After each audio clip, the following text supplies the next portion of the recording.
What a headshot! What a head! How's it, guys? This is Dayvy, FPL, and welcome back to the Fantasy Premier League video here on my channel. Now in this video, I'll be taking you through my very own transfer plan for the upcoming Game Week 11.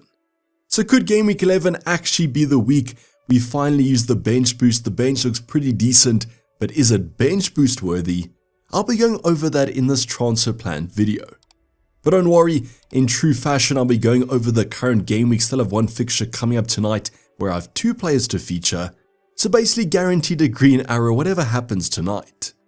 So after that review of game week 10, jumping straight into game week 11 and looking over the current team selection, where I'm looking to probably use both my two free transfers.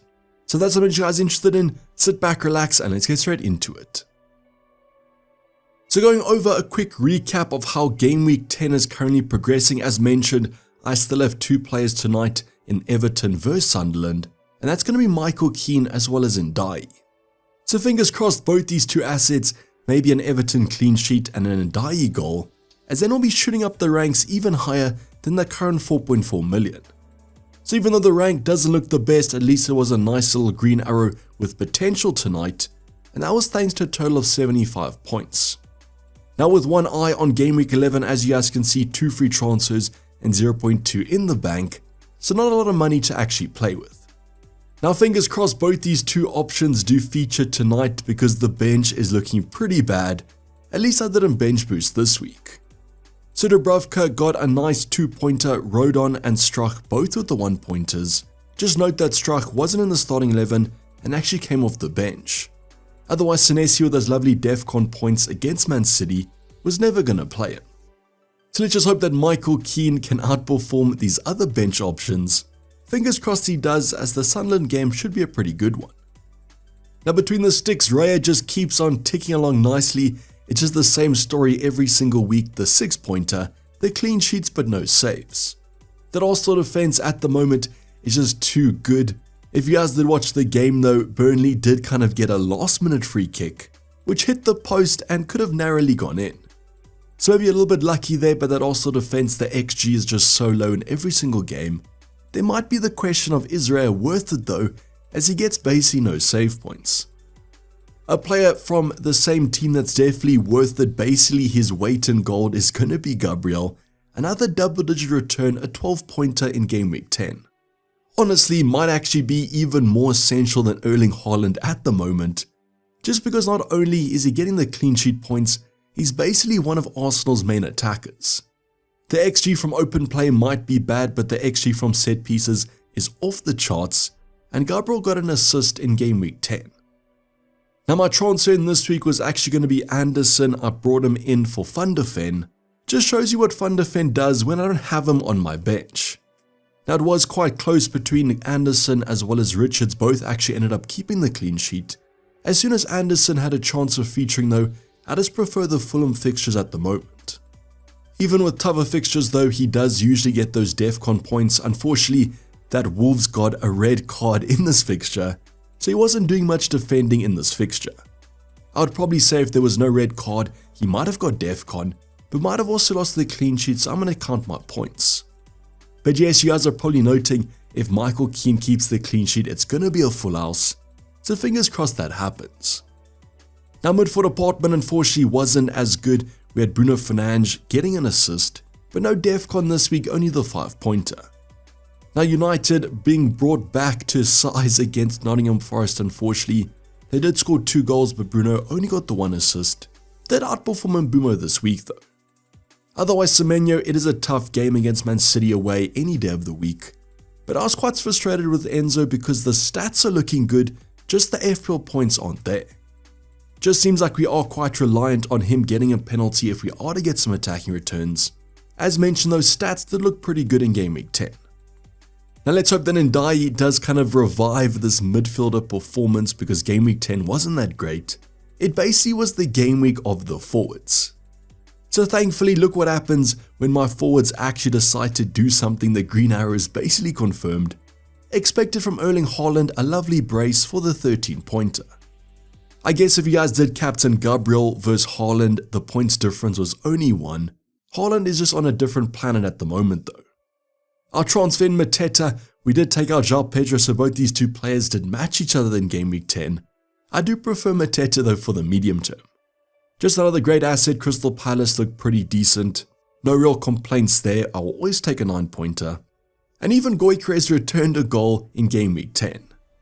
Now unfortunately, he actually came off injured at half time. His first 45 minutes was simply class though. He looked great, even setting Saka up for 2 big chances, which he missed both of them. It's very unfortunate that Gyökeres actually didn't get more minutes, as there could have been more points here. But definitely on the transfer radar. If he's not going to be fit for Game Week 11, he might be a transfer out.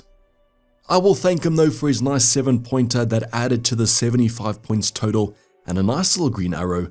Fingers crossed Everton do something tonight and we get some Michael Keane and Dayvy points. In the comments down below though, let me know how Game Week 10 has currently gone. How many players you guys have tonight? Is it also 2? I've seen a few people starting their Sunderland defenders as well. But now let's go on to that Game Week 11 team selection, give you guys the current team and the context before the transfer plan. And the big question once again for Game Week 11 is, should we bench boost? Now at the moment, I think this is going to be my weakest bench as possible. You guys can let me know when I go over my full team if you would change things around. As when you guys determine when to bench boost, you want that bench boost as weak as possible. So at the moment I've got Dubravka against West Ham away. West Ham actually winning their fixture against Newcastle quite surprisingly. So not super confident in a Burnley clean sheet. Then I've got the double up of Rodon as well as Struck. Whoever Struck would be a transfer out if we choose to bench boost, as I'm not confident that he's actually going to start. Now Nottingham Forest away, like sort of West Ham, had a bounce back against United, but Leeds have been an okay team this Premier League season. Finally, we got Senesi against Aston Villa. I could bench him, I could not, depending on my back 3. Pretty confident though in Senesi, at least getting some DEFCON points here. I would probably say the bench looks alright, not sort of spectacular, but it could do the job. And if I do replace Struck with another option, it does look a whole lot better. So maybe just hold off. Once you guys see my transfer plan, let me know, would you bench boost after the transfers? As I would definitely be taking Struck out no matter what. Now let's just go over our starting 11 quickly. It is looking pretty decent. We got Raya against Sunderland away. That's a good fixture. Probably tougher than we were expecting this Premier League season though. Then our back 3, I've got Michael Keane playing Anderson. Both these two players are going to be against each other. I'm hoping for some clean sheets. And that's what I was saying. Would you start Senesi over any of these 3? Definitely not Gabriel. Sunderland away is a great fixture, but over Michael Keane or potentially Anderson, I guess I do own Dayvy. So speaking about Dayvy, our midfield department also looks pretty good. We got Bruno Fernandes against Spurs. They're not looking great at the moment. There might be some conflict there. And then Semenyo, last tough fixture before a little bit of a sea of green. With Enzo, outside differential Campsy punt if you guys are brave enough. Wolves definitely one of the worst teams at the moment. Will they have a new manager bounce against Chelsea though? With Dayvy, Fulham at home, I don't really rate Fulham's defense that much, but I do rate Anderson, and that's why I could just bench Senesi over him. Then on our forward line, once again these players do have great fixtures. Big question mark around Gyökeres. Is he actually going to be fit? I doubt he plays Champions League tomorrow on Tuesday, so we're going to be reliant on those Arteta press conferences. But with Mateta against Brighton, that game should have a few goals in it. And then finally our captain at the moment, Erling Haaland. That Liverpool game might be looking tough on paper, but as a fan I can tell you that we're probably going to concede. At the Etihad, Man City just looked like a really strong team. Haaland's probably in the form of his life. I don't really see another option in my starting 11 that I would captain over him. But you guys let me know in the comments down below, any of you actually going against the Erling Haaland Campsy? Probably the fixture to do it if you were to go for it. I just don't think there's another matchup that I do prefer. Let's now move on to that transfer plan though, where I will give you guys some clarity that probably answers the question of should I actually bench boost. So that transfer plan at the moment, there's kind of 2 situations. The first one is, let's just say that Gyökeres is in training by the end of the week and he does look okay. I will use one free transfer to take Struck out. Unfortunately, with 0.2 in the bank, the upgrade can't be that much. I can't afford Anderson from Nottingham Forest, and therefore Dewsbury Hall is probably the best replacement. Now that Fulham at home game isn't the best, but I think it is bench boost worthy in terms of Game Week 11. and as mentioned, don't have that much money to play with, and therefore the Everton midfielder might be the one to look at. Now I could have gone for Xhaka, but I'm not going to bring him in against Arsenal. That's a pretty bad game, and as mentioned, can't afford Anderson at 5.3.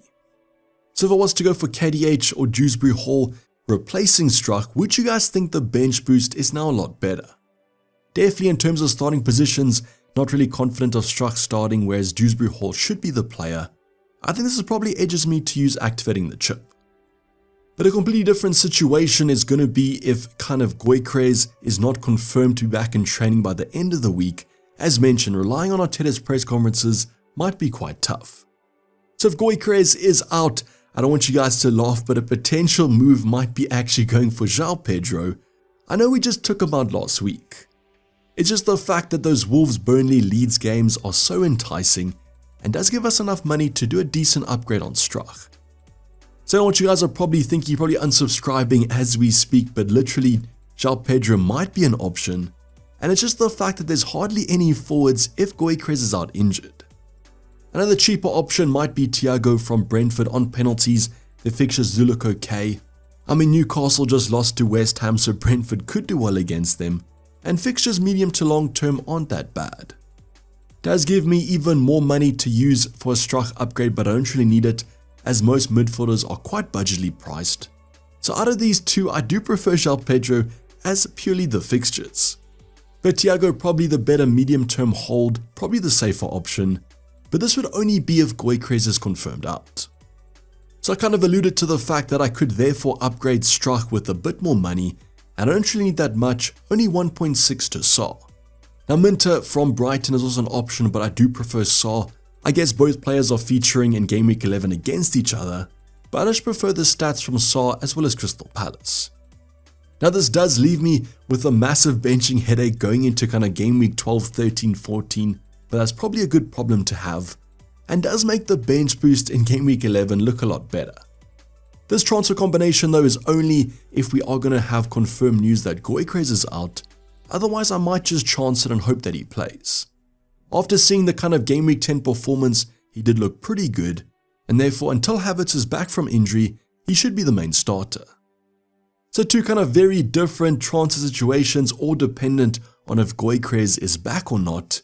You guys let me know if there's an alternative route that you would look at to make the bench boost even better. After seeing these two combinations, I would probably say based on the first option, which is Dewsbury Hall in for Struck, would you guys bench boost? As I think the Saar move makes it a no-brainer. If you guys also bench boost, let me know how those benches are looking for Game Week 11. Otherwise, enjoy the Everton performance tonight. Let's hope for a banger from Michael Keane and Ndiaye. Champions League football, Conference League as well as Europa coming up late in the week. Make sure that you guys watch out for all that goodness, and I'll see you guys later in the week for future videos. This is basically a wrap for you guys. Hope you guys did enjoy it. Please like it and subscribe if you have subscribed yet. Tons of content still to come up, so make sure notifications are turned on. But for the time being, I'm signing off. It's me, Dayvy FPL, and I'm out. Cheers, bye.